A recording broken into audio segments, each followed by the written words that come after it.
Hi viewers, అందరికీ నమస్తే friends. India versus Australia మొత్తానికి సిరీస్ అయితే క్లీన్ స్వీప్ అయితే చేసింది.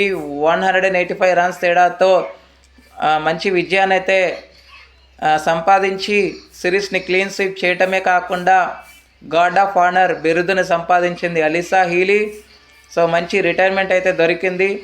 సో తను ఇప్పటి వరకు 160+ ఓడిఐస్లో 3,700కి పైగా రన్స్ అయితే చేసింది.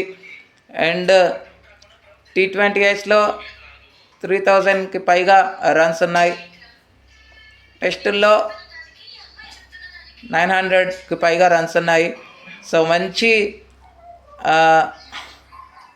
ప్లేయర్.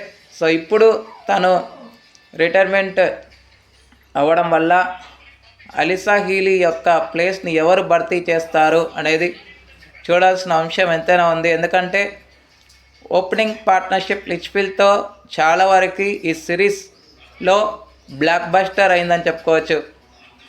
సో మరి మ్యాచ్ ఎలా సాగింది ఏంటి అని వివరాలకు వెళ్ళిపోదాం. So let's move into the topic. Hi hello నమస్తే my dear H5T creators YouTube channel. మీకు గనక మా వీడియోస్ నచ్చినట్లయితే లైక్ చేయండి, అలాగే కామెంట్, షేర్ అండ్ సబ్స్క్రైబ్ చేయండి. పక్కనే ఉన్నటువంటి ఆప్షన్స్లోకి వెళ్ళి ఆల్ అనే ఆప్షన్ని సెలెక్ట్ చేసుకోండి. ఇలా సెలెక్ట్ చేసుకోవడం ద్వారా మా వీడియోస్ ఎప్పటికప్పుడు అందరికంటే ముందుగా మీకు నోటిఫికేషన్లో వస్తుంది. సో టాస్ గెలిచి మొదట ఫీల్డింగ్ అయితే ఎంచుకుంది టీమిండియా. దీంట్లో భాగంగా ఫస్ట్ 32 రన్స్ స్టాండ్ అయితే వచ్చింది. 32 రన్స్ స్టాండ్ వచ్చిన తర్వాత లిచ్ఫీల్డ్ 6 రన్స్కి అవుట్ అయింది. అవుట్ అయినాక అలీసా హీలీతో కలిసి జార్జియా వరల్డ్ మంచి పార్ట్నర్షిప్ నిర్మించబడిందని చెప్పుకోవచ్చు. 70+ పార్ట్నర్షిప్ చేసింది. తర్వాత డ్రింక్స్ బ్రేక్ తర్వాత జార్జియా వరల్డ్ 62 రన్స్ అయితే చేసి అవుట్ అయింది. అప్పటి వరకు అలీసా హీలీ యాంకర్ ఇన్నింగ్స్ అయితే ఆడుతుంది. ఆ తర్వాత బెత్మోని రావటం, బెత్మోనితో కలిసి మంచి కమాండింగ్ పొజిషన్లో పెట్టిందని చెప్పుకోవచ్చు. మంచి కమాండింగ్ పొజిషన్లో పెట్టింది ఆస్ట్రేలియా టీంని. ఇద్దరు కలిసి ఎడాపెడా బౌండరీస్ అయితే వాయించడం అయితే జరిగింది. బిఫోర్ సెంచరీ, ఆఫ్టర్ సెంచరీ వీర విహారమే సృష్టించిందని చెప్పుకోవచ్చు అలీసా హీలీ. డబుల్ సెంచరీ ఏమైనా చేస్తుందా అనుకుంటున్న క్వశ్చన్స్ కూడా రేజ్ అయ్యాయి. ఆ టైంలో ఎప్పుడైతే తను 100 మార్క్ రీచ్ అయిందో చాలా వరకు బౌండరీస్ అయితే ఎడాపెడా వాయించడం మొదలుపెట్టింది. ముఖ్యంగా దీప్తి శర్మని మాత్రం మామూలు టార్గెట్ చేయలేదు. 23 రన్స్ అయితే చేసింది ఆ ఓవర్లో. శ్రీచరణ్కి కూడా పడ్డాయి చాలానే రన్స్. తర్వాత 158 రన్స్కి మొత్తానికి తన ఇన్నింగ్స్కి తెరపడిన తర్వాత 181 రన్స్ పార్ట్నర్షిప్కి తెరపడింది. చాలా బిగ్ పార్ట్నర్షిప్ అని చెప్పుకోవచ్చు. జరగాల్సిన డ్యామేజ్ అంతా జరిగిపోయింది. అప్పటికే హాఫ్ సెంచరీకి చేరువుగా వెళ్తోంది బెత్మోని ఆ టైంలో. సో జాజవేరం నిరాశపరిచింది. అండ్ యాష్లీ గార్డ్నర్ కూడా నిరాశపరిచింది. ఒకేలా వికెట్లు పడుతున్నాయి కానీ తన చుట్టూరా బెత్మోని మాత్రం ఎక్కడ కూడా స్ట్రగుల్కి లోనవ్వలేదు అని చెప్పుకోవచ్చు. తను మాత్రం బౌలర్స్ పైకి ప్రెషర్ని ట్రాన్స్ఫర్ చేయటం విశేషం. ఈ క్రమంలో మంచి సెంచరీ కూడా చేయటం జరిగింది.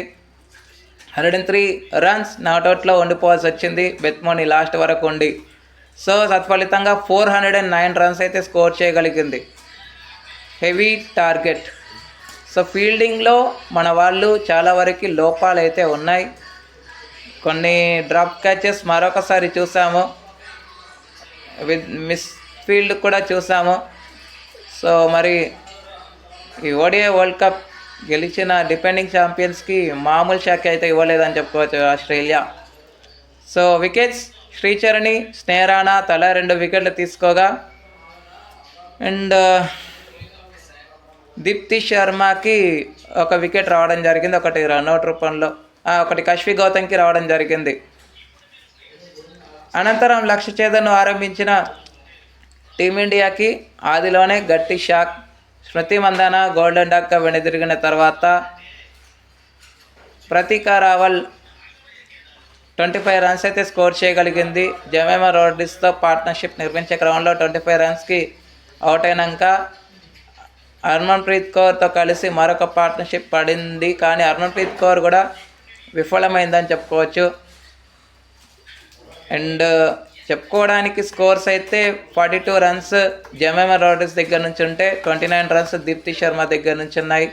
25 రన్స్ ప్రతీక రావల్ దగ్గర నుంచి ఉన్నాయి. ఈ క్రమంలో స్నేహరాణ దగ్గర నుంచి మంచి నాకైతే వచ్చింది. బట్ క్రూషియల్ టైంలో వికెట్ని కోల్పోవటం జరిగింది కాబట్టే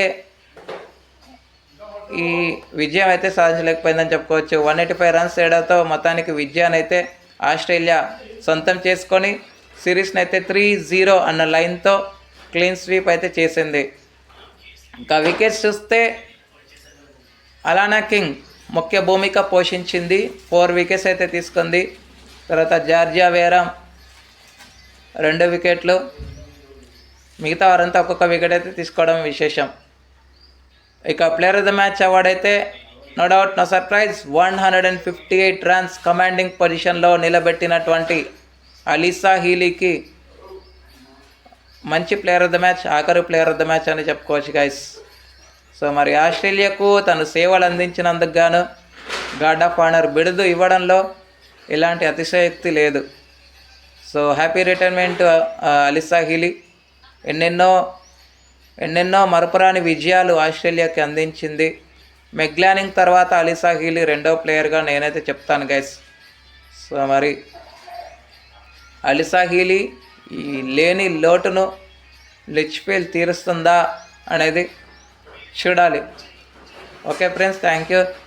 మరి టీమిండియా చాలా వరకు అయితే మిస్టేక్స్ అయితే చేసింది కాబట్టి అమల్ మజుందార్ కానీ ఫీల్డింగ్ కోచ్ ఎవరైతే ఉన్నారో అవిష్కా షాలే బౌలింగ్ కోచ్ తను కూడా చాలా వరకు అయితే రానున్న బయలెటర్ సిరీస్లో హార్డ్ వర్క్ అయితే చేయాలి గైస్. ఎందుకంటే చాలా వరకు మిస్టేక్స్ అయితే ఉన్నాయి. బయలెటర్ సిరీస్లోనూ గెలిస్తేనే మన కాన్ఫిడెన్స్ హై ఉంటుంది కాబట్టి మరి మంచి విజయం అయితే సాధించాలని అయితే కోరుకుందాం రానున్న సిరీస్లో. Okay friends, thank you. ఇలాంటి అప్డేట్స్ కోసం ఛానల్ని సబ్స్క్రైబ్, షేర్, లైక్, కమెంట్ చేయండి. మరొక అప్డేట్తో మీ ముందుంటాను ఫ్రెండ్స్. అంతవరకు సెలవు, నమస్కారం.